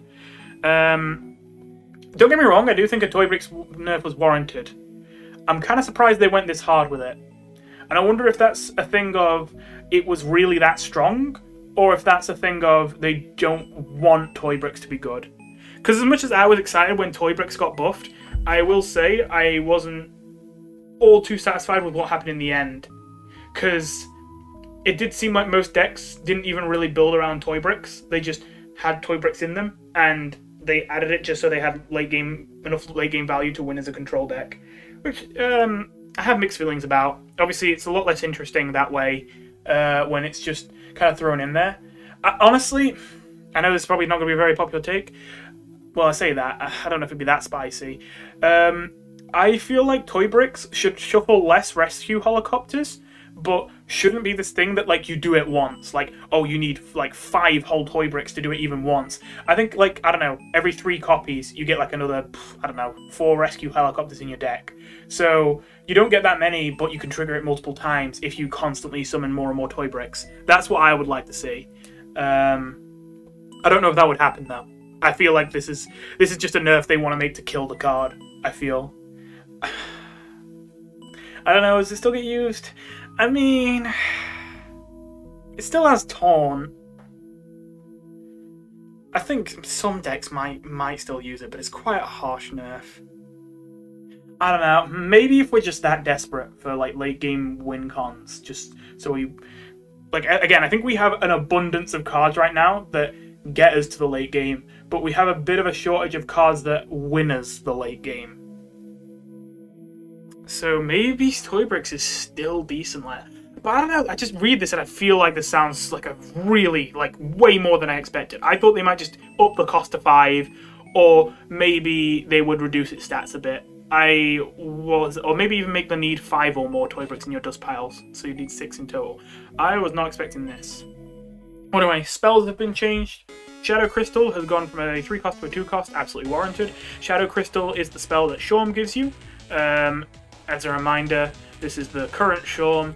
Shawm will catch a monster when you play it inside of it, and if it dies, it will put the release the monster back to where it was. So you obviously want to target an enemy with this, and you want to try and make sure that the Shawm doesn't die. So this is essentially a free kill on an enemy with a 7-cost 6/6. At the start of your turn, if Shawm is still alive, he will silence himself, which will make him forget that he had, like, whoever he caught inside him, at which point they can't get it back. And also add a Shadow Crystal to your hand if you have the hand space for it. And Shadow Crystal was a really cool card, but not a very good one. As I say, it looks at all legendary monsters except Shawm, so you can't do an infinite loop, and choose one of them to add to the top of your deck. And don't get me wrong, the utility this provided is cool, and the playmaking opportunities with this were really cool. But I feel like this card is extremely rarely played. Like, Shawm makes it into, like, an enormous amount of my decks, and yet I think I've only played Shadow Crystal like 3 times. Because usually I just hold it in my hand for ages, because, like, there's not many times I want to spend 3 gold in my entire turn to do literally nothing but set up for a later turn with just a plain old legendary. Now, in fairness, that is a legendary I've selected from a pool of all legendaries in the game, so it's likely to be very useful in this scenario. But if it's not a legendary that, like, hard counters the opponent's deck or does enormously well in that specific board state or whatever, then it's very rarely worth it to give up 3 gold and an entire card just to make the next card you draw, not even draw a card, but make the next card you draw a card that you would like out of all legendaries in the game. Again, when it's got no buff, no cost reduction, anything like that. So I like that they reduced the cost to 2. I still think it could use a little bit more. I don't know.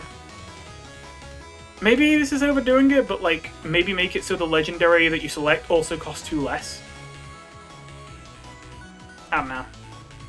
In fairness, Shawm already is a good enough card as is. Like, I guess that is true. Like, not for the Shadow Crystal, but just for the fact that it's essentially a 7-cost 6/6 killer monster from like no matter how like close it is to like no matter how big it is, just instantly kill it as long as the opponent can't kill the Shawm in the very next turn they get.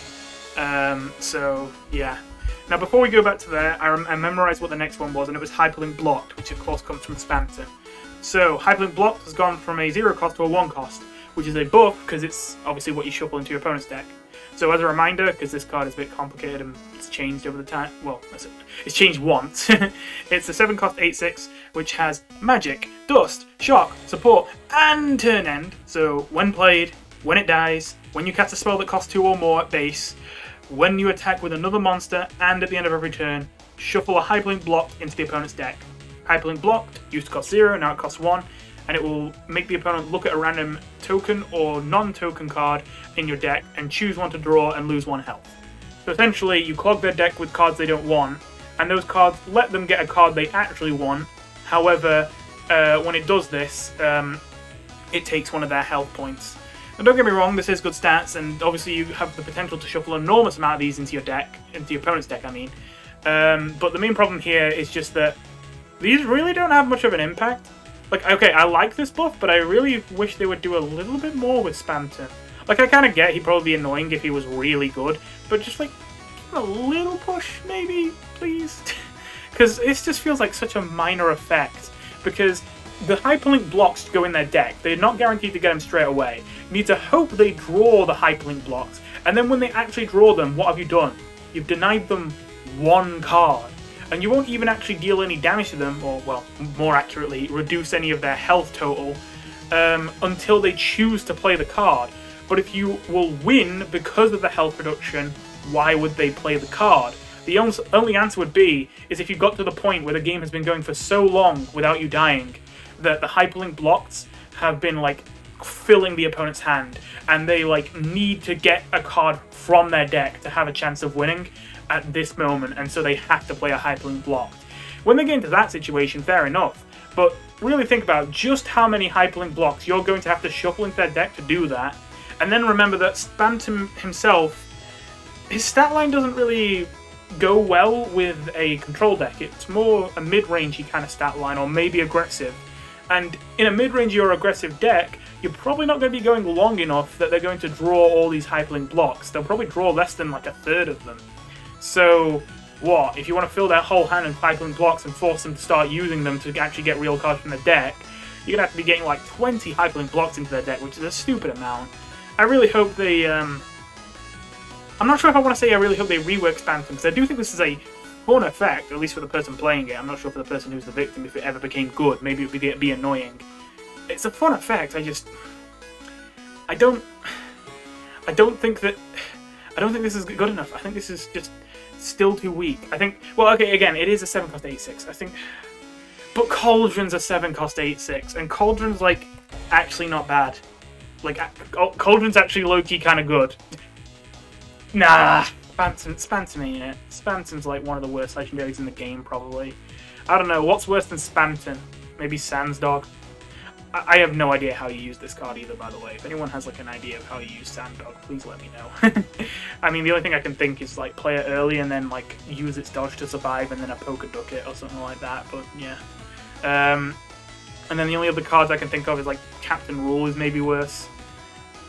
Yeah, very bad card. Well, what was the next one after that? Jevilstail. Oh yeah, okay. I am confused.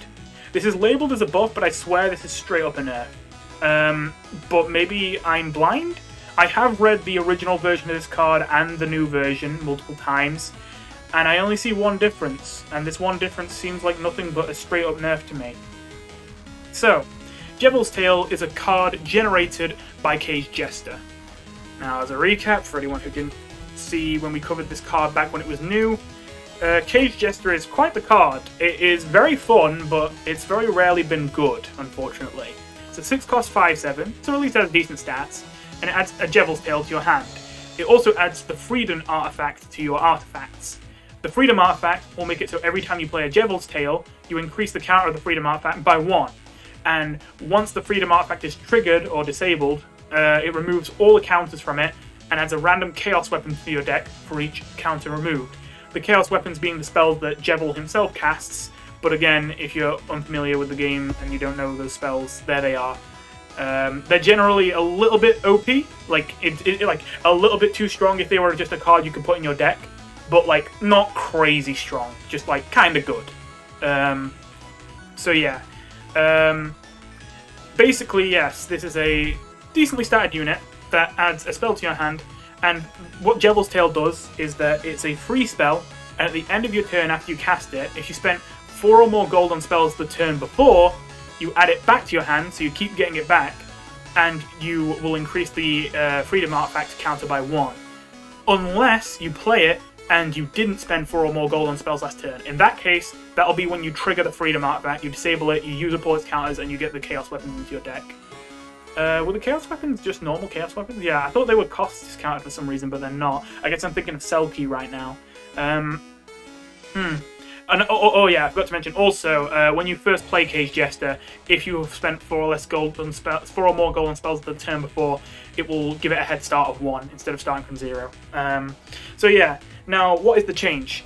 Jevilstail used to also draw a spell. So I like this change back when it happened, because originally it didn't, and then they buffed Cage Jester so that it would. Now, yes, it was definitely hard to spend that much gold on spells, and then also have the Jevilstail constantly taking up a slot in your hand, and then also drawing more spells from the Jevilstail constantly. Yeah, I will admit, it was hard to, like, not have your hand clogged. But overall, I think that generally benefited the Cage Jester deck, because generally, you wanted to get through your deck fast if you were in Cage Jester, because, well, you need to empty your deck as much as possible if you want to get to the Chaos weapons faster. And as well as that, if you're running Cage Jester, 99% of the time you are running it with the legendary artifact Mines, which shuffles a mine that deals 2 damage into the opponent's deck when they draw it, every single time you cast a spell you haven't cast this game before. Obviously that makes sense to run with Cage Jester, because you're not only casting a bunch of spells anyway for the Freedom artifact, you're not only giving yourself a Jevilstail, another spell you've never cast before, until you play it, obviously, and you're not only shuffling Chaos Weapons into your deck as a reward, which is going to be another potentially up to 5 spells for Mines to trigger off of, but you're also drawing more of these spells that you need to play in the first place to trigger the Mines artifact over and over and over. So, you get my point. It was a very, like, everything fit together really nicely. And that deck, even though I didn't get much of a chance to play it, when I did play it, I found that deck extremely fun. I loved that deck. And I'm kind of sad that now they're taking away the draw and they're listing it as a buff. Again, I don't know if I'm just misinterpreting this, but I'm rereading this over and over and over, and I don't see the difference, except they just removed draw a spell. Now I'm guessing, again, that it's labelled as a buff because it clogged your hand. And I'm not going to say it didn't clog your hand, but again, I think that was actually a necessity. I think you needed to... I think you liked the fact that you were burning through your deck fast with this card, so I actually consider this quote-unquote buff to be a nerf. I don't know, am I clueless here? I feel like this is just a nerf. I feel like there's no way that you could spin this as a positive. Like, sure, you're not going to burn your cards as often because you had a full hand, but in a Cage Jester deck, what card are you so desperate to cling on to that if you burn it, it's the end and you just can't go on anymore? I mean, the only card I could think of is Cage Jester itself, but the only time that you would have Jevilstail is if you've already played Cage Jester. So you're not going to be in danger of burning Cage Jester by the draw from Jevilstail if you've already played Cage Jester to get Jevilstail in the first place. So, a bit disappointed with that change, a bit confused. We'll see how that pans out. Anyway, I have seen someone sent me a deck, actually, which was using Cage Jester though, just like a couple hours ago. They were using it in a control deck, and it wasn't with Mines. It was with Thorn Ring, which is an interesting thing. That's another way they could use Cage Jester. That's the thing I'm hoping, is maybe the reason they made this change is they're planning to pivot Cage Jester from a quote-unquote Mines card to a card that's more supporting the Thorn Ring archetype, because obviously you are going to be spending a lot of gold with Thorn Ring as well, and Cage Jester wants you to spend a lot of gold on spells as well, and it's going to give you a bunch of 5-cost spells in your deck as well as a reward. It gives you a late game win condition just like Thorn Ring. They might work together better than I think, and it might overtake the Mines version of the deck, especially if there's no draw anymore. It's going to be sad to see it go, and again, I hope Cage Jester is good, but I am still a little bit skeptical. I suppose, in fairness, as I said, it's good stats to start, so it could be good. But then I think you still might run into the problem with hand clog if you're running Thorn Ring, because you got both the Jevilstail in your hand to worry about, and you're also probably going to run a lot of expensive spells in a control deck, so it's not going to be as easy to dump your hand, and then you're going to have the Jevilstail as well as the Ice Crystals being added to your hand. You're going to be trying not to burn stuff. And because it's a control deck, you actually probably have more cards that you will actually lose if you burn them. Like, you know, if you've got, I don't know, a DT. Most control decks have a DT. What DT it is, I guess, doesn't matter that much. But, like, you could burn your DT. You could burn, I don't know, Snow. I mean, I guess that isn't a great example right now because Snow isn't that good, but something like that. I suppose now I think about it, I suppose there's less cards that are super important in control decks right now, that like, if you burn it, that's just it. We'll see. I need to get off that topic. Control Wire has received a change, which I've got to say, I do think this change is very much warranted. It has gone from a 6-cost to a other way around, 4-cost to a 6-cost, and it now has a small buff to its effects to compensate for the fact that that's obviously quite a big jump up. Summon an exact copy of an enemy monster, it attacks the original, delay, if your copy is still alive, fully heal it. Now, I like this change. It makes it so... First of all, Control Wire was kind of way too efficient. I'm not sure if it was really broken, but certainly it felt like being able to almost always kill an enemy monster of just about any size, unless it was like ult healed up to have loads of health, for only 4 was kind of strong. Now, don't get me wrong, Knife exists too, but Knife is something you can only play so many times before it actually puts you in the danger zone. Usually self-damage doesn't matter that much, but of course the bigger something is, generally the more self-damage you're going to be doing to yourself with Knife. And yes, you can Knife a P-Chris, but then you're going to be taking like nearly half your health bar off in one fell swoop. So, yeah, not to say that means Knife is bad, but I think that makes Knife kind of balanced. It is still one of the strongest spells in the game, but I think that's kind of fair considering it's kind of DT's quote-unquote signature spell. I think it wasn't really fair to give DT another Knife that in most situations is even better. So, yeah, I think this is a good change. I think that this is still a good card even, because really, I think that Control Wire is often similar in power to Headshot. So, making it cost 6 is just fair. And I like that it's not just worse than Headshot though now, because it would be just worse than Headshot in almost every situation, even if just by a slight amount, if it was just this, oh, well now it costs 6. But I like that they've added this little caveat that now you're like incentivized to not just kill something from full health, but get something that has more health than attack, deal a little bit of damage to it so that it now has as much health as its attack, and then use it on it, and then like the copy you summon will have full health and the target will not have full health, and you'll get that enormously powerful trade. I think that also helps resolve stalemates more. I like that. Worm Infusion got a change, which I think I'm behind this change. It's interesting, to say the least. Worm Infusion has completely changed its effect. It used to be a 2-cost spell that would give one of your monsters +1 attack, and then heal it equal to the amount of attack it had. And any overhealing, as in any healing that was like more than you needed, would go straight to your face. So it would heal you directly as well as the monster that you used Worm Infusion on. And I think it wasn't like a broken card, but I don't know if it was healthy for the game. In some situations, especially when Chris was new, well, you know, reworked Chris was new, in some situations you could pull off single turns where for only 2 gold you might be full healing your entire, like, you might be at 1 health and full healing to 30, or you might be full healing like something that has 25 damage dealt to it or whatever, if you had a big unit on the board. And that was just crazy swingy for a spell that cost only 2. Now, of course, that didn't make it instantly broken, because of course that takes a lot of setup, and you kind of already have to be losing for that situation to be happening.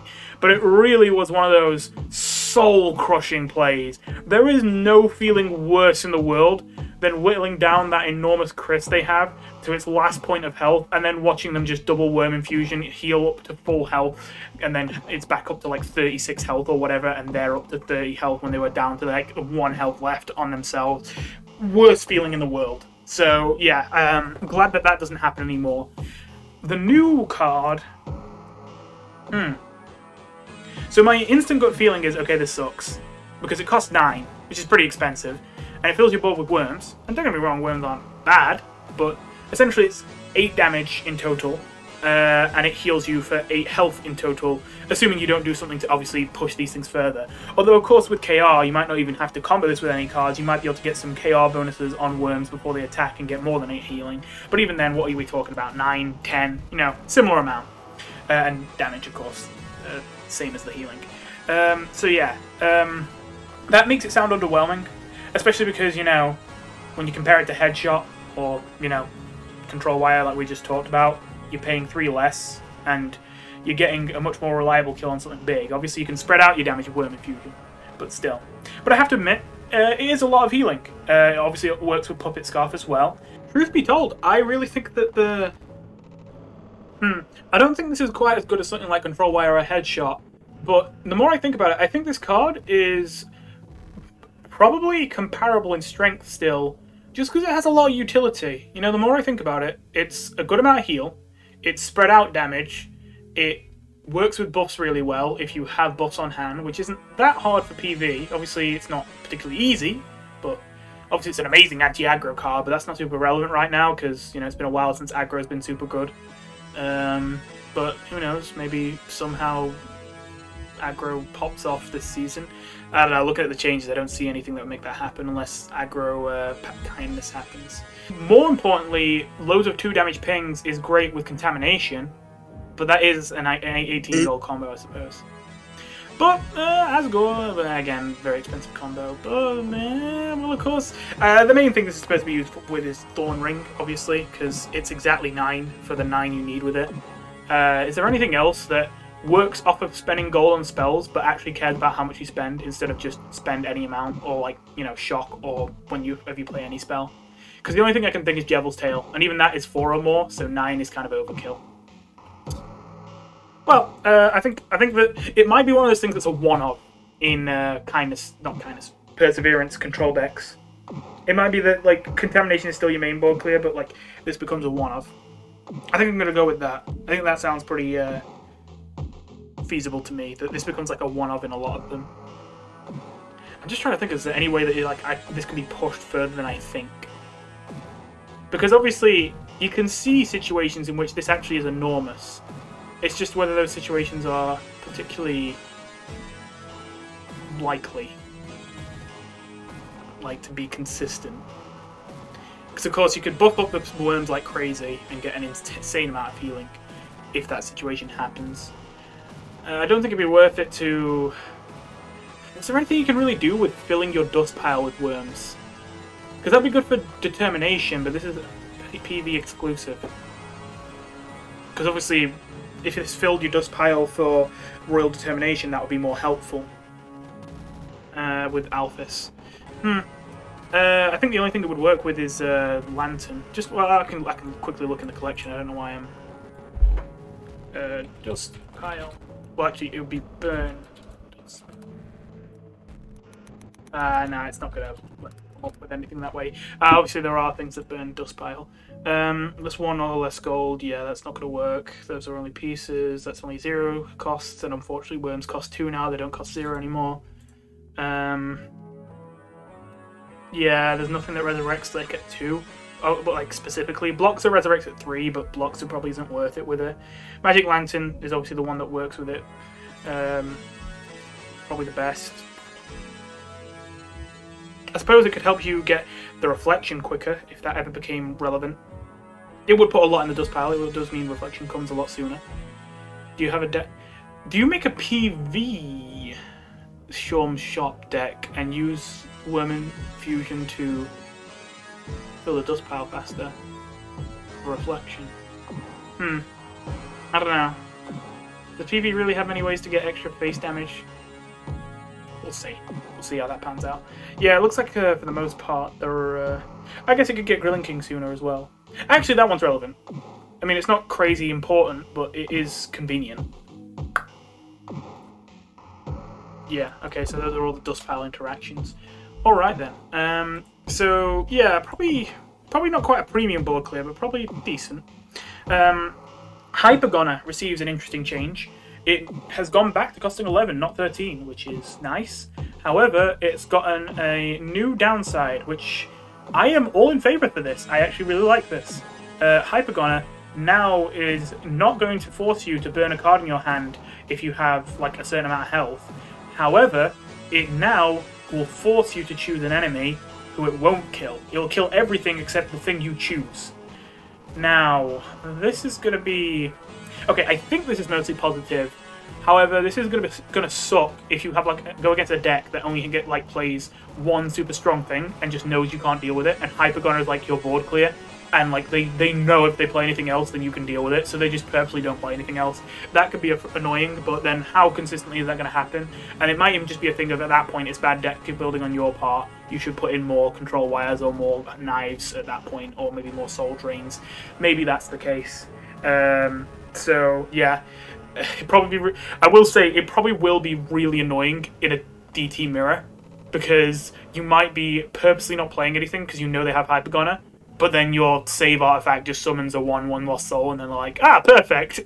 That's gonna suck. But yeah, overall, this change seems like it's going to be a positive change in most situations that makes the card both less brainless to use and more like interesting and fair and fun and less slow paced. But it does provide some situations where it could be extremely annoying, and hopefully those situations aren't going to be too common, and this is going to be a positive change. Wereform has received a flat-out nerf, going from costing 5 to costing 6. I mean, I think that's probably fair. Okay, the reason why I'm a little bit mixed on this is I feel like the problem with Wereform is the fact that when it resummons something, it's a base copy. I feel like... but then again, what would be the point of the card otherwise? I was about to say, I feel like what they should have done is in fact reduce the costs, but then still nerf it by making so when it like resummons the thing it caught, it is an exact copy. It carries over all of the problems the original had. So, you know, if you've got a 1/1 Chris and you catch it and then it pops back out, it's still a 1/1. If it did that, then I think that would be pretty fair. But I have to admit, then I suppose it would literally just, in effect, be a 5 cost or 4 cost if you reduce its cost, deal 4 damage, and it's just punishment. I don't know, it's a weird card, Wereform. I mean, obviously it would have some like niche use other than that. Like maybe you know your opponent has an insta-kill that isn't a silence, and so you put it inside a Werewire and don't attack with it, because you know that way they'll have to spend more resources to kill the thing inside it. I don't know. Maybe. Well, anyway, only one thing left, which is a balance thing for souls. Integrity has received a surprising nerf, honestly.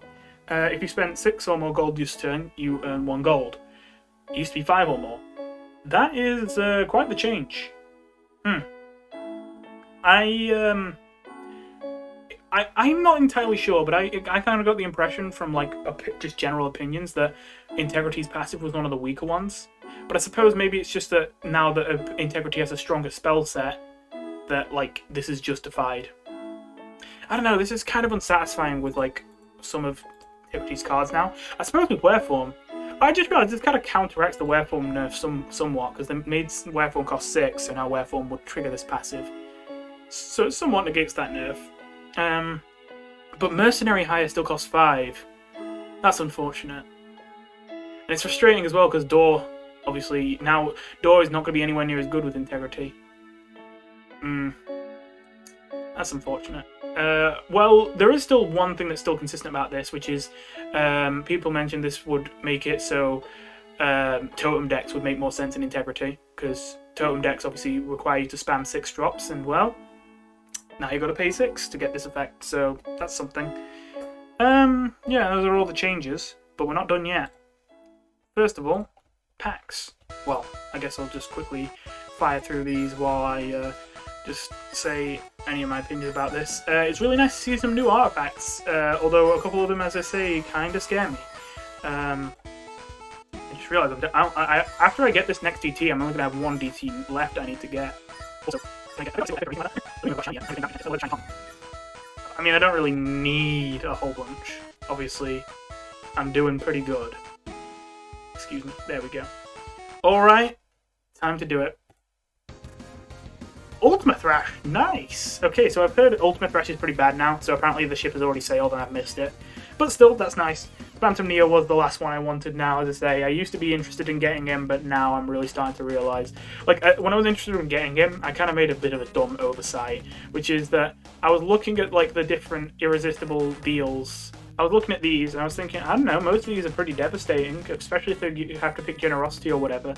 But I really just underestimated how much people will just spam press F1 for help. And again, sometimes that's really helpful. 8 is a lot of health to give the opponent, but yeah, if you're in a matchup where having more health isn't that big a deal, then it does mean that you have essentially a 10 cost DT that's a 113 taunt that basically does nothing but help you live longer in a matchup where it probably doesn't matter. I mean, I don't know, it's brutal against charge spam, because obviously they have to pick stuff like, well, if they pick Miss Peepus, they ruin their charge damage. If they pick Generosity, they lose all their gold and give you gold, which is probably the worst one in most situations. If they pick the damage one, that's probably the best one for them, but they are going to die after a few turns. It's a lot of damage to be taking, and they will lose any board presence they have in the meantime. And if they take the healing one, they're obviously getting you out of range. So it's really good against charge spam, but obviously nothing else really. Well, anyway, I guess just before we go, I did say that I was going to make a, well, first of all, actually, I've got to buy the artifacts. I forgot about that. Get all of them. Nice. And let's go to decks and what soul would, oh yeah, determination. Let's start with the Dealmaker one. What does the icon look like? Because I don't remember what, oh yeah, it's the glasses, of course. I was trying to remember what the Dealmaker was, yes. So if we were going to use Dealmaker, then as I mentioned, it'd probably be a self-sacrifice deck, so another chance. Call the Grave sounds nice. Call for help, probably. Well, we might have to look into that.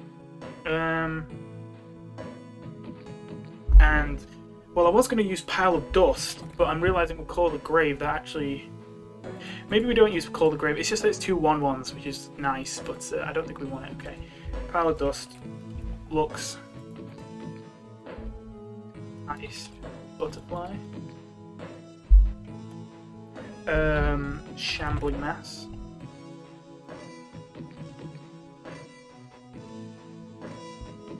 So something like this. And what would our draw be? Because obviously, oh wait, just, yes, okay, I thought I was forgetting one chest.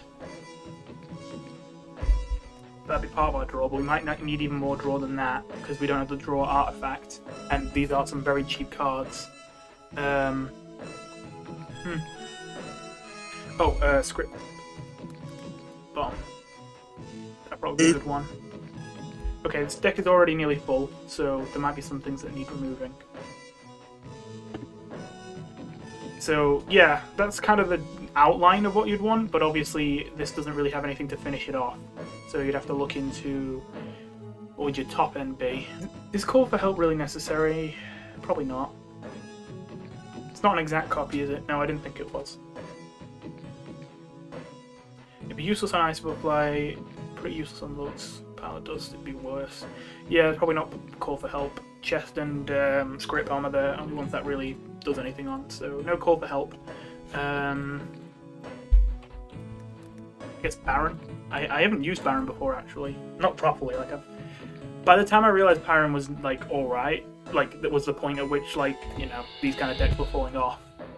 So, I mean, is it literally just Baron Grillby, and, like, you see if you can win off that? That feels a bit of a stretch. This is, okay, yeah. I mean, we're going to be here for a bit if I, like, keep going at this until I feel like this has a good quote-unquote win condition. because I'm going to have to start looking through the collection of what works with what I have here that could really push like a win out. But I think this gets a really good chance at like getting on the board early and doing a lot with that. And coincidentally, the other deck I wanted to try is also in Determination. It would be Puppet Scarf. So let's wipe all that. Vegetoid. Call of the Grave.